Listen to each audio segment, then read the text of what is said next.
નમસ્કાર વિદ્યાર્થી મિત્રો, મારું નામ છે અજય ચાવડા અને આજે આપણે ધોરણ 8નો વિષય ગણિત પ્રકરણ નંબર 1 સમય સંખ્યાઓ વિશે શીખીશું. તો સમય સંખ્યા એટલે કેવી સંખ્યા? સમય સંખ્યાના સરવાળા, સમય સંખ્યાના બાદબાકી, સમય સંખ્યાનો ગુણાકાર, સમય સંખ્યાનો ભાગાકાર, આ બધું આપણે આ પ્રકરણમાં શીખીશું કે તેને કઈ રીતે કરવાનું.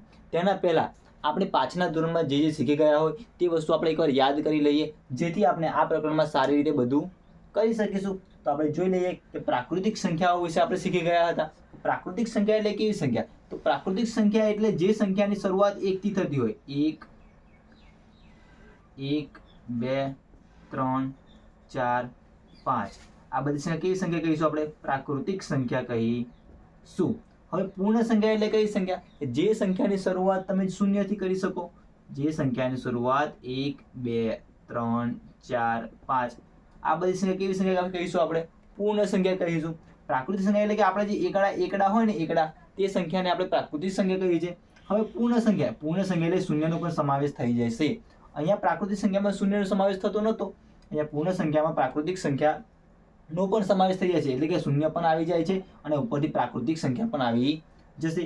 હવે આપણે વાત કરીએ પૂર્ણાંક સંખ્યાઓની. તો પૂર્ણાંક સંખ્યાઓ એટલે કેવી સંખ્યાઓ?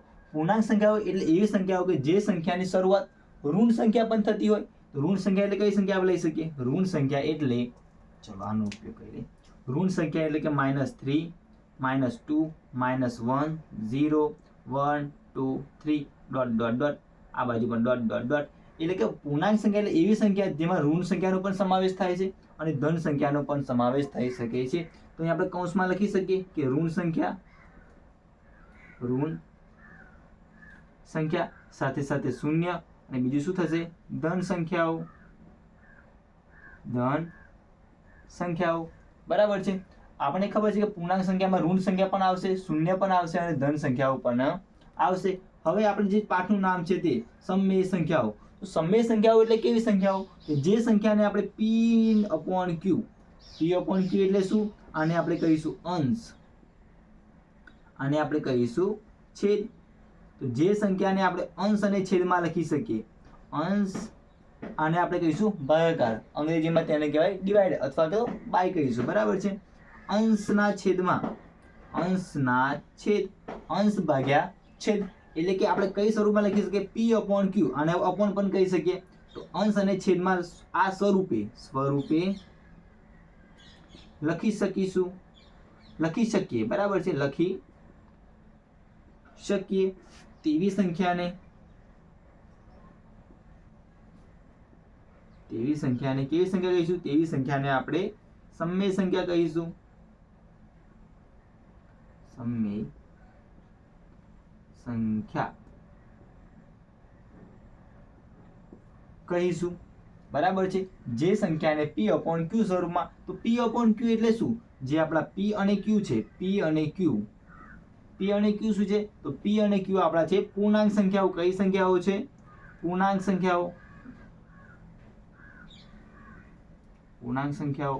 એટલે કે P અને Q તમે ઋણ સંખ્યા પણ લઈ શકો, શૂન્ય પણ લઈ શકો અને ધન સંખ્યા પણ તમે લઈ શકીશું. અને આપણે જે અહીંયા છેદમાં જે Q છે તે Q બરાબર શૂન્ય લઈશું નહીં. શા માટે? કે Q બરાબર શૂન્ય આપણે લઈશું તો તે સંખ્યાનો જવાબ અનંત થઈ જશે, અને આજ સુધી એવો કોઈ જવાબ અનંત કોઈ પણ સંખ્યાનો જવાબ આવતો નથી. તેટલા માટે આપણે છેદમાં શૂન્ય નહીં લઈ શકીએ. અંશમાં આપણે શૂન્ય લેવા હોય તો લઈ શકીશું. બરાબર છે. તો ચલો આપણે સમય સંખ્યા બનાવવાનો પ્રયત્ન કરીએ. તો મેં ઉપર લખું -3, છેદમાં લખ્યા ધન સંખ્યા, આ મેં ઋણ સંખ્યા લખી ધન સંખ્યા. આ પ્રમાણે જે અપૂર્ણાંકમાં એટલે કે અંશ અને છેદમાં આપણે જે લખ્યું અંશ અને છેદમાં, આ અંશ અને છેદમાં જે સંખ્યાને આપણે લખી તે આખી સંખ્યાને આપણે સમય સંખ્યા કહીશું. આ કેવી સમય સંખ્યા છે? ઋણ સમય સંખ્યા છે. બરાબર છે. આ જ રીતે બીજી કઈ સંખ્યા લઈએ? 1/2. આ પણ કેવી સંખ્યા થઈ? સમય સંખ્યા થઈ ગઈ. 5/2 કઈ સંખ્યા થઈ ગઈ? સમય સંખ્યા થઈ ગઈ. એક કેવી સંખ્યા કહેવાય? આ સમય કહેવાય નહીં. શા માટે નહીં કહેવાય?